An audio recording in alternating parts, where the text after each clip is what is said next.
Welcome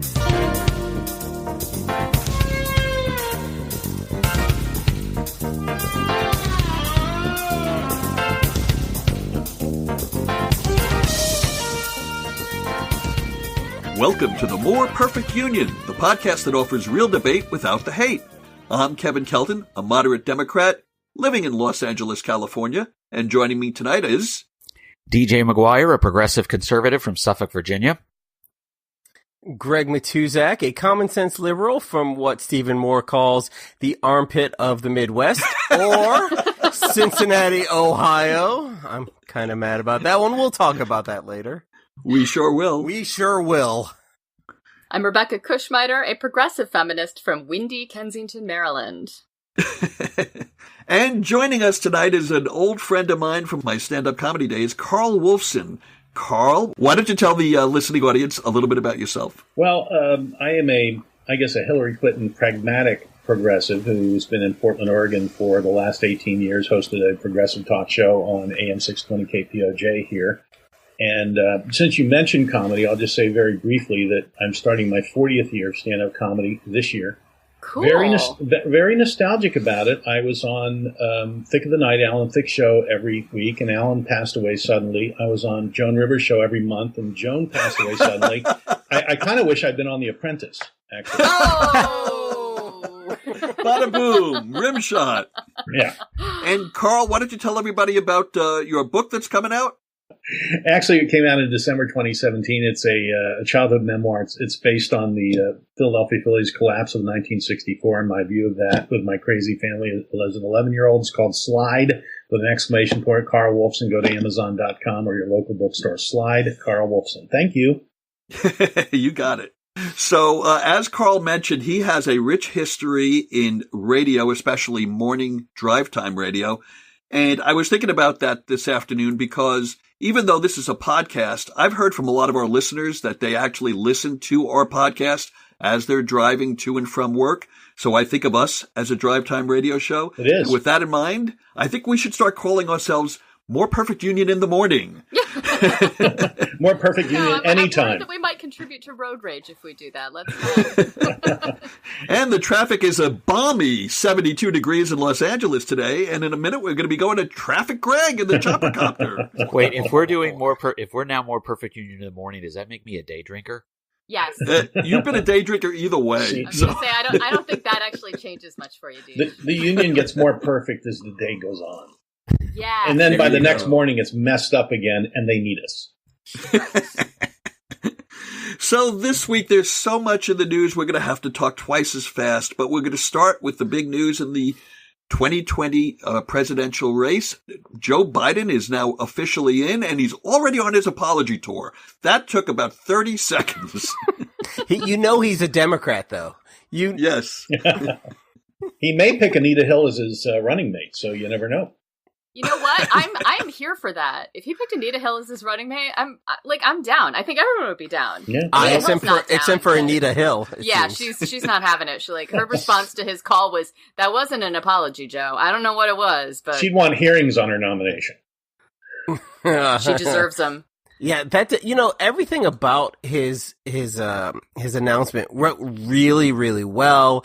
The video was, like I think Rebecca said, it was a mix between Ken Burns and Aaron Sorkin, and it had a little of everything. It was awesome. It was really well done, and all of a sudden I was like, I forget all the bad things all the women you've touched and all those gaffes, and yeah, we can do it, you 78-year-old man who's going to be 82. And he's 76. Oh, and see, every time I say that, I'm going to add 4 more years, I think. So probably in the next 3 months, say, you 147-year-old man, I love you. Well, Kevin and I had a chat this week, and we were talking about, everyone comes at this who's electable from the swing states, and we need a 50-state strategy to defeat Trump. Everyone knows that. But I'll tell you what, Joe Biden, I grew up mostly outside Philadelphia in South Jersey. I know Pennsylvania politics well. Joe can win Pennsylvania. In fact, the Emerson poll that just came out, polls are spot checks, I know, but he's 10 points ahead of Trump, 55-45. Joe can also win Florida. We've seen this president now, the The budget deficit is on record to be about $900 billion by the end of this year. Trump has added over $2 trillion to our total debt, and Mitch McConnell is talking about cutting Medicare, Medicaid, and maybe Social Security. 2 states that have the highest portion of population over 65, number 1, Florida, number 2, Pennsylvania, number 4 on that list is Iowa. You talk about cutting entitlements in an election year, Joe can win those states. Mm-hmm.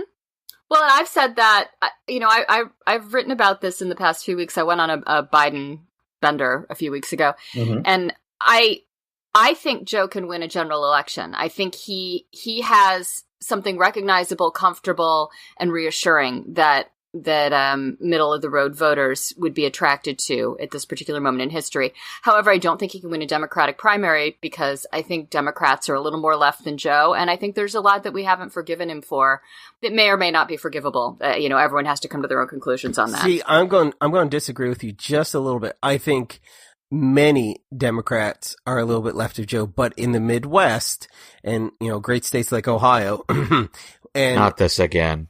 No, it's not this always.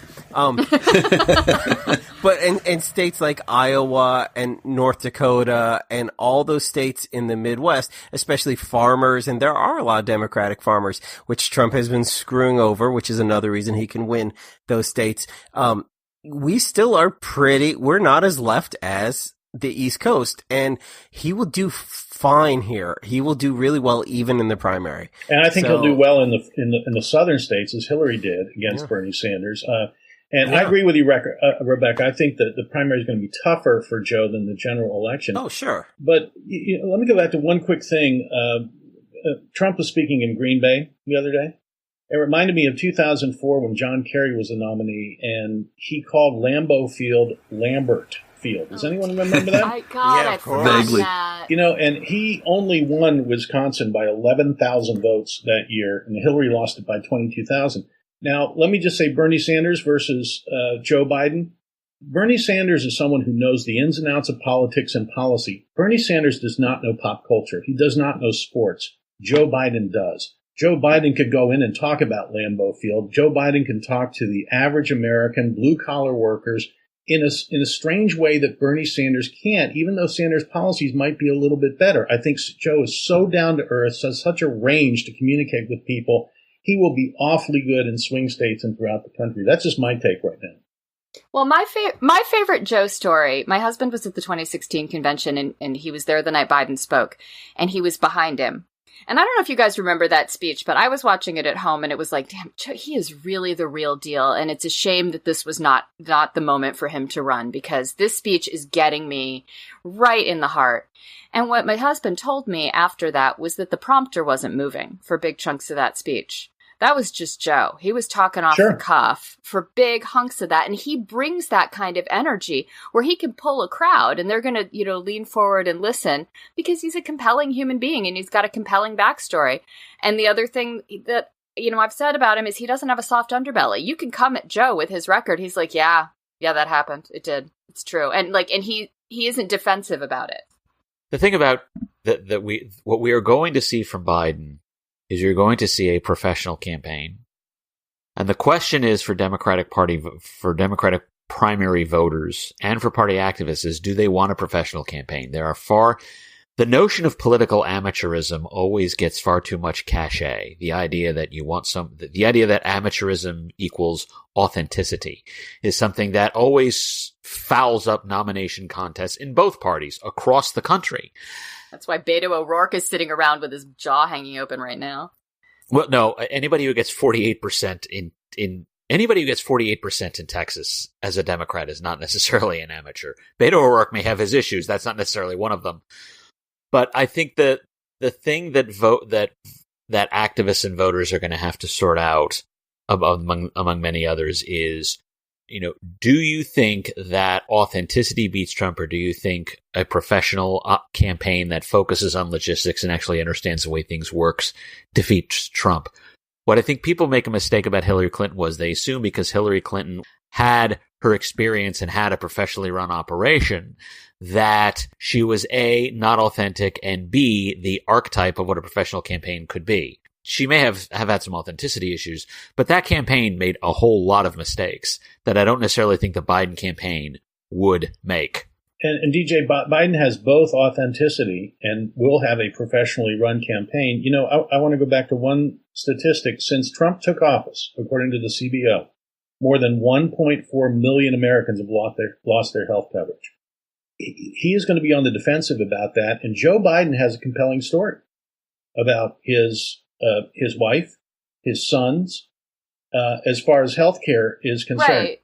And he's been working the cancer moonshot since 2016 when Obama put him on that. So I used to work in cancer advocacy, and what we always said is if there's a flaw in the healthcare system, a cancer patient's going to find it. Joe has probably tripped over all of those in both his advocacy and his personal experience with healthcare. You know, Anna Navarro also said something this week, which Rebecca alluded to. After Trump, I want somebody normal like Joe Biden.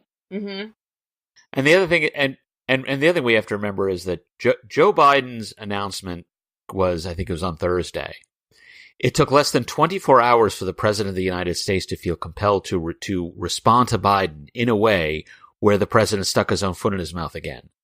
That's right. So we already have one candidate who in less than 24 hours has proved that he lives rent-free inside Trump's head in a way that no other Democrat running for president has shown they've been able to do. Oh, yeah. No, he's already given him a nickname. He's calling him Sleepy Joe all of a sudden. One of the best debate lines I ever heard was Joe Biden, I don't know who wrote it, talking about Rudy Giuliani. Every sentence out of his mouth was a noun, a verb, and 9/11. Mm-hmm. Devastating. Mm-hmm. Yep. Yeah. Yeah. So I want to talk more about Biden and Biden versus Sanders, because I think that's a big conflict right now. It's kind of like the Red Sox versus the Yankees of the Democratic Party. But let's not forget that Seth Moulton got into the race this week. Other people are making news. Pete Buttigieg got a lot of press for kissing his husband. And I think that that's an interesting thing, because I suspect that wedge issues will play a big role in the 2020 presidential election, regardless of whether Pete Buttigieg ends up being the nominee or not. But I think it will be heightened if he is. Well, you know, Tim Miller, the Republican strategist, I read an article, and then I actually heard him talking on the Sirius XM radio, which I'm not getting paid to say that, but I'm hoping I will. Please endorse me and pay me. He was talking about it, and then I went back and read the article about how he saw this picture of Buttigieg, and it was a photo spread, and one of the pictures was him kissing his husband. And where everyone else in 10, 15 years ago, that would have been the end. That would have been the end of a campaign. And he said for him, it was just amazing. It was something that, you know, for him in the gay community, he didn't see this kind of public displays of affection, and it was really eye-opening. So I thought that was kind of amazing to see this kind of openness, from this candidate. You know, to your question, Kevin, I don't think the gay issue as a wedge issue is going to be that effective, in 2020, compared to what it was, let's say, in 2004, when Karl Rove put gay marriage on the ballot in 9 states to drive turnout for George W. Bush. Here in Oregon, we got the largest percentage for gay marriage of any of those 9 states. It was 44%. Right now, the last poll I saw a couple of years ago, it was 70% pro-gay marriage in Oregon. Society has moved on. And I tell you the reason it has, I think. Basic Rights Oregon has done amazing work out here, working for marriage equality. And what they did is 2 things. They got coalition going. They got labor coalition, church coalition. So they're going out as a human movement, not as a gay movement. And the second thing they did, they learned from going door to door and talking to people, is that political scientists described 3 ways people vote. 1, what's in it for me. The second sphere is what's in it for my family, those I care about. And the hardest thing to get people to vote for is what's in it for the person down the street, the person across the country, a person across the globe. And they found that the people they talked to, they felt like people down the street, if there was a gay couple, they wanted them to be happy, just like they have a marriage, if they're no threat to them. Same with gays in the military. It didn't, gay marriage has not destroyed Western civilization. The military wasn't disrupted by unit cohesion, which was made out of whole cloth. People don't see that threat anymore. And I just don't think, and I'd love to see Pete win. I'm not sure he'll win the nomination, but I really don't think that issue is going to cut as deeply as issues that continue to be stubbornly divisive like abortion. Well, the fact of the matter is, one of the states that the state that is, I would say, most likely to flip, regardless of who the nominee is Arizona, a state that elected a bisexual senator on the Democratic ticket in 2018. And it wasn't because Kyrsten Sinema was not elected because of with whom she chooses to sleep. She was elected on a record. She was elected on anger at the Trump administration's trade wars, anger at the Trump administration's incompetence. All those things will still be on the ballot in 2020, particularly when he's on the ballot. So those are the kind of things that are going to matter. And I think if the Trump administration pushes the culture war angle in 2020, which they probably will, while that might help them arguably in rural Pennsylvania or rural Michigan or rural Wisconsin, it is going to really hurt them in Arizona. It is going to hurt them in North Carolina. It's going to hurt them in Southern Florida, where people are going to be more worried about what the tariffs are doing, what the deficit increase is doing, and why are we arguing about this nonsense? Yeah. Right. And I mean, but there are, of the culture war issues, same-sex unions and to a lesser degree trans rights have become normalized. And as Carl alluded to, people don't see it as a threat to them. Like nothing bad happened when the gay couple got married down the street. But the culture war issues around women's issues, or pregnancy issues, I should say, reproductive justice issues, those are as potent as ever. And right now I feel like I'm having firebombs shot at my head every time I read the news, because every day it's worse for reproductive health access. Right. So, women are not going to take that sitting down. I hope we're not. I'm a little concerned these days. I want to add just one thing to what DJ said. Wisconsin also has twice elected an openly lesbian United States senator. Colorado has an openly gay governor. I remember in the 80s I was playing a club in Phoenix, Arizona, Finny Bones. You may remember it, Kevin. And I was talking about gay rights, and the woman in the front row started mumbling something. I said, what are you saying? She goes, we didn't have homosexuals in the 1950s. And I said, well, somebody put the fins on those Cadillacs. You know? Somebody did those beehive hairdos, lady. Take a powder. Come on. Had she never been to Broadway? I don't mean to steal your thunder about women's issues, but I think exactly with Me Too and where we are as a country, especially Trump as president, women's issues are maybe at the top of the heap. Right, but right now that's what the religious right, the evangelical wing of Christianity has to fight with. They're trying to distance themselves from the racism portions of things. The LGBTQ stuff it's played. They've lost that battle, hearts, minds, and policy. But they can still oppress women as much as they want to, and they want to bad. Yes. Okay, well let's circle back. Let's circle back to the two openly old white guys in the race. Actually, there's three if you think about Trump. Well, I mean, there's Hickenlooper and Inslee, like a bunch of white guys. There's a lot of white guys. Yeah, I mean, y'all are everywhere. Like, you can't walk out your house without tripping over a white guy. And I'm a white girl. Y'all won't go away. Just sit down, white guys. Come on. Yeah. Is your brother is having a coronary right now, isn't he, Greg? Listen to me say that. I suspect that a big storyline, a big narrative of this year's primary is going to be what I call the Acrimony Primary. Not just the fact that you've got 20 candidates who, look, they're competing against each other. Politics is hardball. It's not beanbag. And things are going to come out. People are going to exploit weaknesses. That's to be expected. But I've noticed, and again, as you guys know, I spend way too much time on Facebook and on social media, but I do kind of judge the political climate by what I see there. And what I noticed this week, and frankly, Carl, it was in some of the threads that you and I were a part of, I noticed that the Biden versus Sanders contest is already getting very personal, and people are creating big chasm dividing lines. This, if so-and-so gets the nomination, I'm not voting for him. If such and such gets the nomination, it's Sanders versus Hillary again. It's Sanders versus Biden now. How it much sure of that is organic, and how much of that is Russian/Saudi bot driven? Yeah. Well, some of it is. Are the Chinese picking up Putin's, torch and messing with us? Is this real? No, I trust here's my answer to you, Rebecca.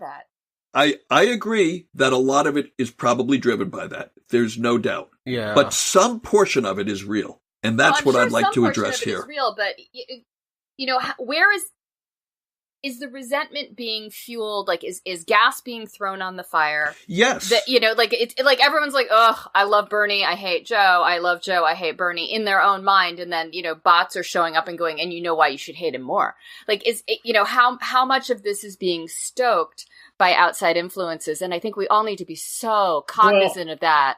I think it's the moderate versus liberal debate again. It's the Hillary versus Bernie debate again. There's a lot of bruised feelings from 3 years ago.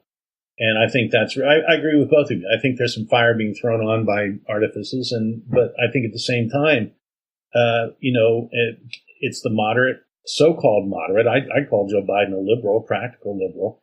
Me too. Versus common sense liberal. Right, exactly. Versus people who feel like they are now having litmus tests. So you have to be for single payer. I like the idea of single payer. I don't think we're going to achieve it in this country anytime soon. I'd prefer the German model with a public-private system. There's different ways to get universal health care, but my experience debating Bernie people is, you've got to be for single payer, the way Bernie says so. So I think there's some rigidity built into the system. There's all this lasting animosity, and it's real. I think it's real. Yeah, so I know Sarah. In fact, I know many people who refused to vote in the last election because how dare I vote for neither candidate was electable, and how dare you Democrats give me a poor choice? This is your fault. And the next day, I had many people call me and said I made a mistake. Mm-hmm. And I've talked to them since, and I said, so what are you going to do? And they said, well, this is my person now. And I said, and if you don't get that person, they said, I'm still voting Democrat. And well, hopefully lesson learned. Yeah, right. No one I've talked to who sat out last time because they had, and they all said the same thing. My vote is a privilege. My vote is pristine. I will not sully my vote with either of those two. It's over. It's done. They know that their vote is important and that they shape the tide and future of this country. They're not. I would like to think that you're right, but Yeah, I'm here to tell you that what I'm seeing online does not lead me to that conclusion. Hey, now, it's all anecdotal. It's all anecdotal. We are both old white guys. We can be square with each other. We're part of that old white guy group. I don't think of you as old, See, but that's okay. I told You can you, trust old me. white guys, Don't let Rebecca know about our group though. And we have to remember, and again, I haven't seen any serious analysis on Facebook, but we have seen analyses that show that the Democratic Party, as seen on Twitter, for example, is far more leftward than the Democratic Party as a whole. I agree with that. And this is the question that folks are going to have to deal with is what happens when their candidate just does not get the votes. That's right. Bernie Sanders in 2016 did a very good job of he did such a good job complaining about the superdelegates that people did not necessarily recognize. Oh, by the way, Hillary Clinton actually won more actual voters than Bernie Sanders did. Right. Exactly right. When that goes forward, whoever, and because the Democrats do a proportional representation of delegates anyway, this is going to take longer to sort out than it did on the Republican side. It's going to be far less likely that someone can get a majority of delegates with a minority of votes. We're going to end up in a situation where there are going to be maybe 3 or 4 candidates left, probably certainly after South Carolina. Maybe even down to 2. And then it's going to be just a straight out slugfest and people are going to actually see what's going on. Superdelegates are weaker now than they were 4 years ago. And overarching all of this is the fact that the Trump administration is now a known quantity in the way it simply wasn't in 2016. That's exactly right. Yeah. DJ, you don't think the Republican National Convention's going to go down to 100 ballots among Larry Hogan and Bill Weld and Trump? Oh, no. No. Larry Hogan needs to get his ass home from New Hampshire and start governing our state and stop pretending like he's going to run for president. Larry? Well, I'd like to see him run. I'd like to see Baker run from Massachusetts. The more that can run interference against Trump, Larry's not even good at being governor. He needs to get back here and come up with a better plan for widening the Beltway. He's just writing a book. He's just doing this like everyone else. He's going to have no job in a couple of years, and I hate him. I loathe Larry Hogan. What I fear will actually happen from the Republican challengers to Trump is that I don't think anything will stop him from getting nominated. What I fear is going to happen is it will give Trump another excuse to say, I've learned my lesson. I'm going to change. Blah blah blah blah blah. When has he ever said that? Well, really. He doesn't admit to wrong. It's the standard abuser response to an abuse victim. Apologize without apologizing. Say they're going to give vague promises of change without particular details. Remember the line where he said he's going to be so presidential you're not going to know something. Whatever the nonsense he said afterwards. It will basically. Is that when he said he wasn't going to play any golf? He needs even if he had an emotional support animal, I don't think he would go that far. Right. The point I'm trying to make is they run into Chihuahua. He built a wall around it. He does have an emotional support animal. Who's that? It's called Jared. Cuddly Jared. I was going to say Stephen Miller. Stephen Miller, yeah. That's the emotional support Nazi, is who that is.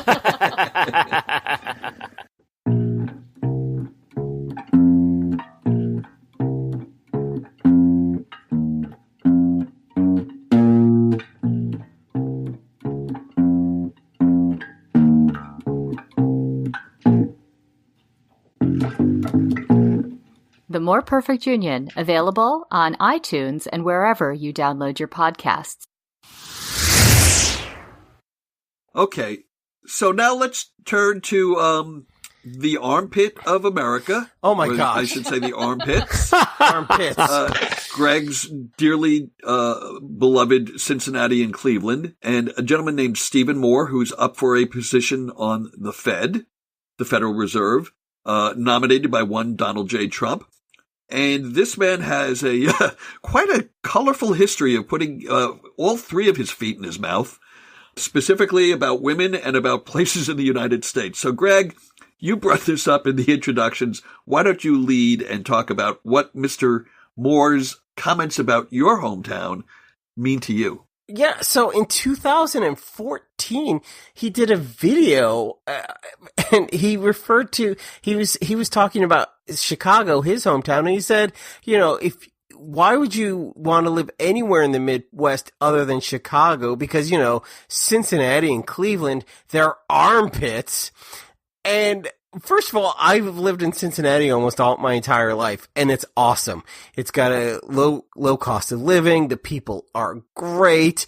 It's still a great place to raise kids. People are awesome. We've got really good podcasters here.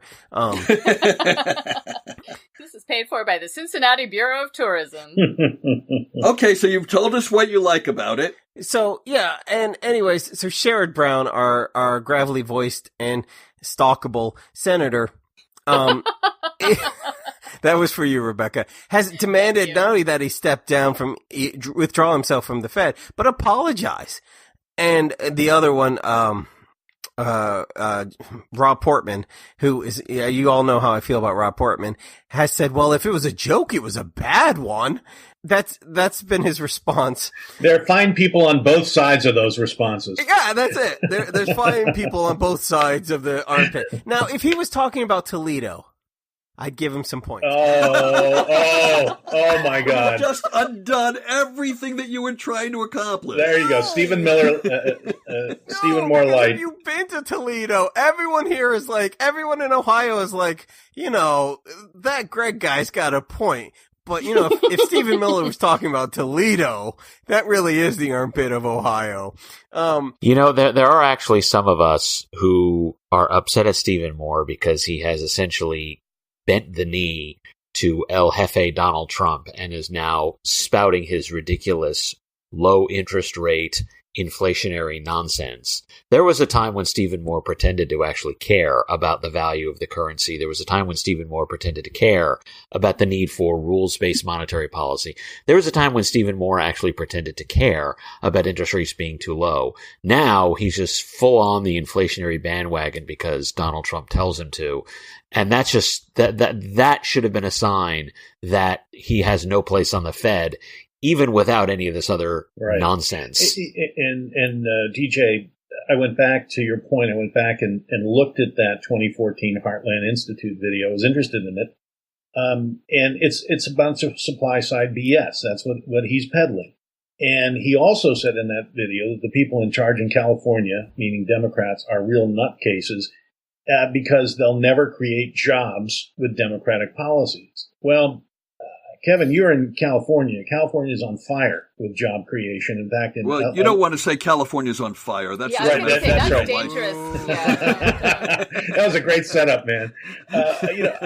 In February, California accounted for 3 out of every 4 non-farm jobs created in the entire country. So his nonsense about Democratic lawmakers and their policies retarding growth in California is nonsense. It's all supply-side BS. Well, and let's talk about his attitudes towards women, because they're absolutely Neanderthal. He was writing articles complaining about women in the NBA, and not even like women coaches or women in the front office. Women selling beer at the concession stand. Women, taking tickets at the front door. He's like, where else can you go in the world that's a complete vacation for women? And as one of the women of America, I'm happy to give him a complete vacation from us. He's a misogynist. I will gladly give him his own private island where no women ever go again, even to deliver food and water. He refused to pay his ex-wife $300,000 in a court order. Oh my God, why are these guys always deadbeat fucking dads? They're deadbeats. He's a misogynist, and he thinks college boys should be able to chase skirts with. He is so out of touch with the times. And by the way, Cincinnati, one of my favorite cities in the whole country. I played comedy there for many, many, many, many years. Used to see games at Old Riverfront Stadium. Oh yeah, and I love Cincinnati. It's great. And we have the best chili in the world too. I forgot to mention the chili.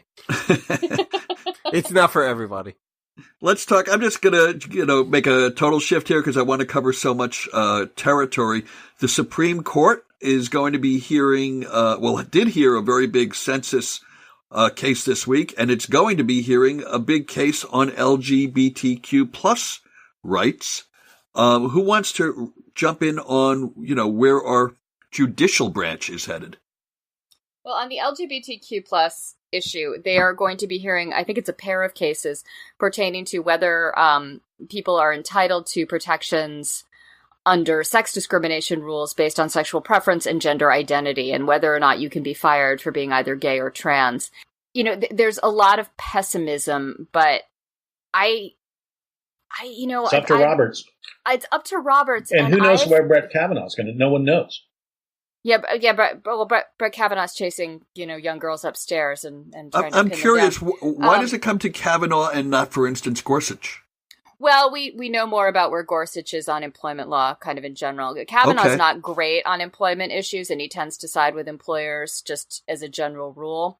But Roberts has, I have found that Roberts has kind of an acute sense of how the law impacts people at a lot of levels, and there are certain boats that he seemed very unwilling to rock. So I'm not sure where he's going to come down on this, and I'm not sure this is a precedent he wants to create.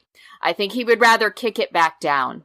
Well, I'll tell you what we should have in this country is the Equality Act passed. It's going to pass in the House. The Senate may or may not pass it. Trump may or may not sign it, but that would ban discrimination against gay Americans in housing and employment and public accommodations. And a narrower thing, which was the Employment Non-Discrimination Act, or ENDA, that actually passed the House in 2007. ENDA's been around forever. Right, and then died in the Senate. Genetic and health issues as well. Right. Yeah, ENDA was far-reaching. Well, it passed the House in 2007, died in the Senate. In 2013, it passed in the Senate. Jeff Merkley, our senator, sponsored it, and then it died in the House. So those can be done legislatively. But Yeah. and that might be where Roberts feels on it. He might be one of these. It might be one of these situations where the opinion is written such that nothing. They'll do a very narrowly construed decision with the indication that Congress, you need to make this happen one way or another. This is not a judicial matter, and that's kind of Roberts' hallmark these days. Yeah, it's going to be two things. It's going to be how does one read the Civil Rights Act of 1964? That's right. And then actually sort of an offshoot of that, how does one read the Bryce Waterhouse v. Hopkins in 1989, which sort of said when it comes to sex discrimination, how the victim of discrimination defines sex is important as well. That was what the 89 decision came down. Now, one thing that might be a bit troubling about that is that Anthony Kennedy actually sided with the dissenters. He wrote the dissent opinion in Price Waterhouse versus Hopkins, and two of his clerks are Gorsuch and Kavanaugh. So that's another reason why they may not necessarily be on the right side here. But this is going to come down. This decision will come down smack in the middle of the 2020 campaign, and so you're now going to have at what would be a worst case scenario judicially from our perspective, which is where the court says, no, actually, discrimination against LGBTQ, etc., is not included in the Civil Rights Act of 1964. It's not something that's actionable. Sorry, that would be a political bomb that would go off. Well, DJ, you're right. And my sense right now is that I think they're not going to fine for the LGBT community and the good-thinking Americans here, because I think what they're going to say is Congress can fix it. Congress can pass the Equality Act. Congress can pass ENDA if they want to. There is a congressional fix. I mean, that's what they said with Section 5 of the Voting Rights Act. Basically, if Congress wants to, redo the Voting Rights Act as something that we feel is constitutional, they may punt on it by saying Congress will do it. But I agree with you. That's just going to spur turnout among, maybe we don't need it, but I'll take any help I can get. It will certainly have I think it will have an impact in Arizona and Florida. It will almost certainly ensure that Virginia stays blue if that is ever an issue. And it could very well make North Carolina more competitive because there's a very loud progressive community in North Carolina on these issues. HB2 got Governor McCrory tossed out of office in 2016. That's right. Sure. If that becomes nationalized in 2020, it could be a very serious problem. That's a great point for the Republicans of North Carolina. So how many of your guys' states don't have protective rights for LGBTQ? Oregon protects everything. Right. Ohio doesn't. Ohio only if you're a federal worker. And actually, and this is, you'll go shock and gasp, Governor Kasich signed executive order protecting gay rights for state workers. And Governor DeWine is going to repeal that in 5, 4, 3, 2. Right. If you drove from where Kevin Kelton is sitting in California to where Rebecca is sitting in Maryland, and you're a gay person, your rights would change at least 12 times on that trip. And, and a friend of mine, a friend of mine who's very sensitive to all of this, who is also gay, her refrain is often, why did we do marriage first? Because she felt that the employment protections were probably more beneficial to gay people and, and then the community writ large than marriage protections. But marriage is romantic and, and it was just what happened first. Right. And, again, gay marriage is a civil right. It's not religious. It's a civil right. As an openly gay person, I've talked for decades about, how did your friends and family and parents react when you came out? My favorite story, I have a lesbian friend named Jenny, and she had a very right-wing mom in Florida. And she told her mother she was a lesbian, and her mother said, "What's next, Jenny? Heroin?" Oh, God. Lesbian is that follows the gateway drug. Maria. The first time I brought my partner to visit my mom, who was also a conservative Fox watcher in Florida, we were having dinner, and she looked across and go, "Now, which one of you is gay?" I said, "Which one of you is on Thorazine, Mom?"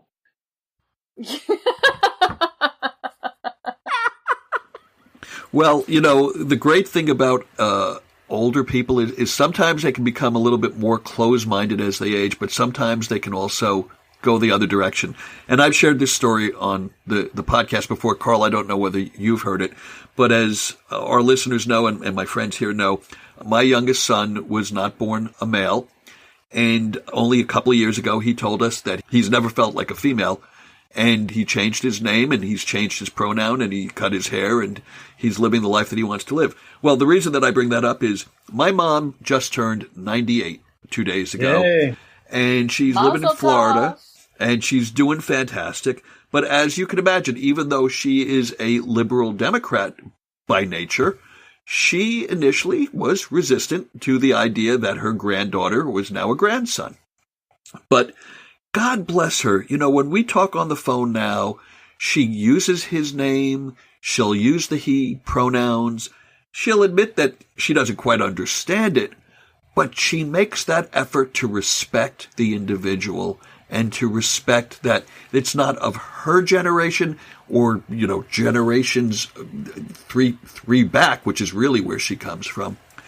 But there's still that attempt to respect the individual dignity of someone else. That's a great story. I love that. That's me. I'm all teared up now. What a great bobby.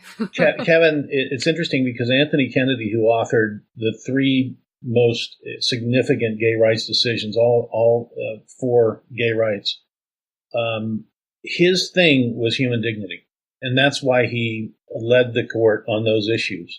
It's exactly what you're talking about with your mom. It's human dignity. And again, I go back to people wanting to be seeing others treated the way they would want to be treated if it's not a threat to them. So I think that's a significant. And by the way, my mom, she passed in 2012, but she ended up just absolutely loving Gary, and it was like a son to her. So if my Republican mother can change, anybody can change. Carl, have you read Barney Frank's memoir? Yes.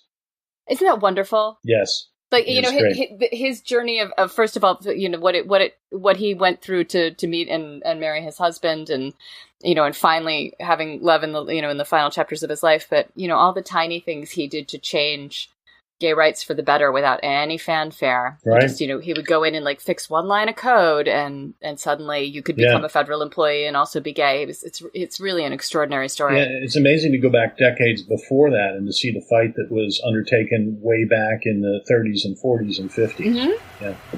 But you know what has changed and not for the better? The White House Correspondents' Dinner. Oh. Good segue. Well done, you guys. I'm very proud of my segues, Carl. I didn't know whether you know that, but so they for the first time, and I don't know how long, they did not have a comedian this year, and a lot of celebrities did not attend as they have in the past. So it was a more buttoned down version of a dry, I don't know what you want to call it, award ceremony. Did anybody see it? And did anybody see the Samantha Bee response to it, which I guess was running at the same time? I saw both of them. What did you think, Greg? Thank you, technology, A. And B, before we even do that, I have to ask, because I think I know the answer. Kevin, yes. Were you ever, like, in the running to be, like, the comedian? For the White House Many times in my mind, yes. In your mind. Okay. And then, in all seriousness, have you ever attended the White House Correspondents' Dinner? No, I wouldn't know. No, I don't know anybody that but then could you get say, me like, I hang out with this person, and I've been here, so don't say no. Like you. Yeah, I don't think Julia Louis-Dreyfus is going to make me her date to the White House Correspondents' Dinner. You say that too, but yeah, you know what? But that's her loss, Kevin. That's her loss. Shame on her. Shame, Julia. But I saw both. She's sleeping with everybody else on Veep. So I know, right? No spoilers. I'm 2 episodes behind. But anyways, I saw both of them. Thank you, DVR. I watched the real one this morning, and I watched Samantha Bee's last night, because it was funnier. And Samantha Bee actually put on a comedy show.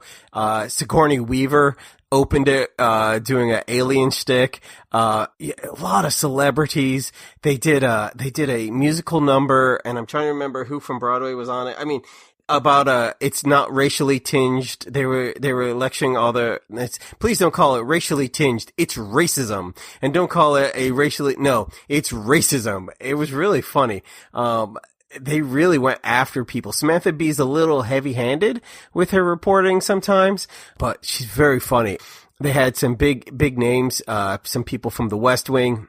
It was very good. People from the West Wing, that's no longer big names. That's nostalgia. Oh, in my world. Are you kidding? Allison Janney's still a big name. Martin Sheen's a big name. Yeah, are you kidding? I just turn it on and cry and rock myself to sleep every night. But the White House Correspondents' Dinner was much more subdued. They had, help me out, Rebecca, who was the author of Hamilton? Ron Chernow. Ron Chernow. Thank you. He was fantastic. Everyone knows but me, the illiterate. The illiterate teacher, yes. Yes. What was the gist of his speech? It was mostly about how when we lose our sense of humor and when governments lose their ability to laugh, it becomes almost a tyranny or when we lose the free press, we lose our democracy. That was his message. Yeah. And, he threw in some humor as well, Greg. I know you saw it. It was a moving speech. And of course, everyone was nodding their head to what he was saying about freedom of the press. But he was talking about Alexander Hamilton and writing the Federalist. He said Alexander Hamilton was an immigrant who came here, luckily, before the country was full. I saw that joke. That was good. He really hit everything. And, you don't really have to, journalism students know this. Everyone in the country should know the foundations of a free press and how it's under unprecedented attack by this president. You have to go back to the Alien Sedition Acts, which he mentioned in John Adams' day, to see an attack on the press this open and this vicious. And it's something we need to understand in this country. Yeah, it was like they almost didn't know what he was going to say when they asked him to speak. It was like when they had Stephen Colbert come on, when the Bush administration had Stephen Colbert, and they thought he was a right-winged comedian. Oh, God, that's right. They thought that he was their Jon Stewart. They didn't realize it was They didn't get it. They didn't get it. And he went in there and just ripped him apart. And you could actually see, Bush like, what's going on? Well, he's making fun of me. And it was really funny. Well, I don't think they realized that he was going to go up there and speak about, Alexander Hamilton and, someone who was passionate and about freedom and about, rights. The last to freedom. I knew you'd start singing. I always do. I know. Sally, like that's for we've you. done 500 episodes. Don't sing anything Kate Smith would. Just don't do that. Yeah. All right. I'm waiting to do requests. Like, can you do some Kate Bush? Yeah. I actually can't do Kate Bush. I can only Anyone do out there, if you get a chance, Google Richard Nixon, the tapes of Richard Nixon when he's talking to H.R. Haldeman about having seen All in the Family. Have you guys heard that? Yes. Oh dear, it's incredible because he turned the channel from a football game and he caught a little bit of All in the Family as it was, in its early days in 1970, and he was agreeing with everything Archie Bunker said, but then this long-haired hippie comes on, and he didn't know whether it was a movie or what. And Haldeman is trying to explain to him the premise of All in the Family. It's hilarious. It's really, really funny. Okay. Podcast homework. Has Rob Reiner heard it? Because that would be quite a commentary. Like if he could do a live reaction to that, like Rob Reiner being on YouTube listening to Archie Bunker not getting meathead. Mm-hmm. Look, I grew up with in the 80s and 90s with great comics, and I just want to say I am very proud that comics have been leading the resistance against Donald Trump. And Jimmy Kimmel and Stephen Colbert and Samantha Bee, Trevor Noah, these people are doing incredible work. Some of the best writing I've ever seen in SNL, and believe me, it has an effect. Well, and that's the thing about Jon Stewart. There was a period of time where he was one of the most accurate news programs on television because he couldn't afford to make mistakes. When you are lampooning the news, when you are skewering everyone in it, you have to get it exactly right. So his research team was better than anyone else out there. Exactly. And he set a really interesting standard. And when Tina Fey did her incredible Sarah Palin in the interview with Katie Couric, 75 to 80% of that was exactly verbatim with a Katie Couric, Sarah Palin interview. Oh yeah, no, she writes about doing that in her book Bossy Pants, and like it just, she barely had, there was a lot of it. She didn't have to write jokes. There were a few jokes that she did write, and she talks about that process and the process of learning to do the imitation. But yeah, that was a tightrope act. But a lot of it, she had a net of real Palin. Yep. And I want to add to that list, by the way, Michelle Wolf, because I thought that she was fantastic last year. And I think that the White House Correspondents Association owes her an apology. They do. I think that was 2 years ago, wasn't it? Wasn't that 2017? I thought it was 2017. Oh, I guess you're right, because it was after Sarah Huckabee Sanders. I think she got her apology in the Mueller report when it turned out Sarah Huckabee Sanders was a big freaking liar, because that's what she got called to task for. Right. For the joke about Huckabee That's Sanders. right. Is it a smoky eye, or is it the lies? I think it's the lies. She's the liar's liar. It's the lies.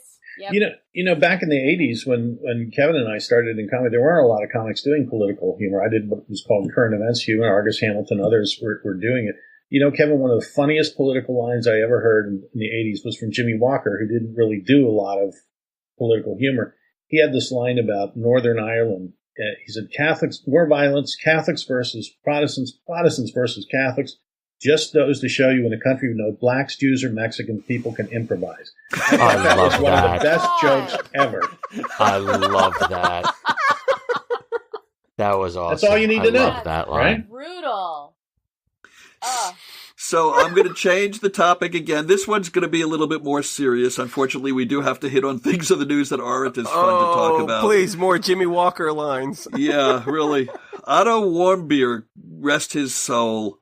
It turns out this week that the Trump administration at least agreed to pay $2 million to get him released. There's still some debate as to whether there was an actual exchange of monies. I really want to find out the answer to that, because that would really bother me if we actually did give them money to release this man. But even the fact that we had to pledge it to get this man released, I think sets a horrible precedent that is certainly anti-American. Did you hear the hue and cry from the right wing with the Iran nuclear deal, where they said we're giving Iran all these billions of dollars? That was their money that was frozen. Remember seeing those memes? If Obama hadn't given him this money, we could have fixed whatever. Right. It was their money that was frozen, and people think that we just wrote them a check for $150 billion. So where's the outrage now? Right. Yeah. Right. Where are the congressional hearings? And when I say trapped under Judge Kavanaugh, his anti-abortion stance, that's where it is. Right. No. And when I say congressional hearings, I mean like subpoenas and like dragging people for something like this, for that kid who was tortured. I mean, tortured and beaten, and in terrible things happened to him, and then for us to then pay them. And yet Benghazi, 2.5 years hearings of Benghazi? Yeah. It says something about the amateur hour in the Trump administration. Their desperation to get a nice press release, that they don't realize that Trump does not realize the long-term consequences of his actions, because one of two things happened here. Either one, Trump actually paid, which now everyone knows, kidnap an American and the Bank of Trump will cover you. Or two, he didn't, in which case he thoroughly blew up any sort of diplomatic angle he could have had. And granted, I've been one of the very people who's loudly banging the drum that any diplomacy with Kim Jong-un is a bad idea, but certainly promising to do something for him and then not doing it takes bad diplomacy and turns it into worse diplomacy. And it just says something that in that Donald Trump just does. He doesn't think beyond the next half an hour, and the consequences are stuff like this. And expand the frame to just doing the bidding of Duterte and Al-Sisi and Putin and Bolsonaro in Brazil, who is a little Trump. He is emboldening dictators everywhere around the world. He is. Well, and I mean, if he didn't pay, that's such typically Trump behavior. Like, I'm going to write you a check, and he never does. Like, he does that to his contractors. Why wouldn't he do it to Kim Jong-un? No, and his porn stars. Oh, wait. Right. He pays his porn stars. He did pay his he campaign pays his porn stars. He doesn't. Yeah, but I think the payment to North Korea is a retainer. Wait, Rudy Giuliani will tell us. It's a retainer. Right, yeah, something like that. Speaking of dictators, let's talk about the dictator of the NRA, Wayne LaPierre, and his ongoing feud with one Mr. Oliver North. This was the most amazing thing. Ollie North apparently came to the board of the NRA and said that Wayne LaPierre and other board members have been misusing NRA funds. And Wayne LaPierre Wayne LaPierre accused Ollie North of trying to extort him to cover it up.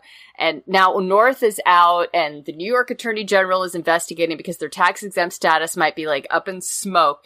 And all I could think is, well, why didn't Wayne LaPierre and Ollie North just duel? They think guns solve things. Wait a second. So Ollie North is arms dealer who lied, and I couldn't remember that Ollie North is now the face of No, he was the president of the NRA, whereas they're also arms dealers. That's who they are. Yeah. The NRA. Right. They're arms dealers of a feather. They all flock together. So somehow his heart has grown 3 sizes after listening to the people of Whoville, and no. He just discovered that there was financial misconduct happening in other quarters of the NRA, and he hadn't been in on it from the outset, so he was mad. I believe that was the story. That might not be the real thing. He'll be in Trump's cabinet by the weekend. Rebecca is partially right. Effectively, there is something squirrely going on at the National Rifle Association, or as I sometimes like to call it, the National Socialist Rifle Association. And really, nobody gets that joke. How horrible.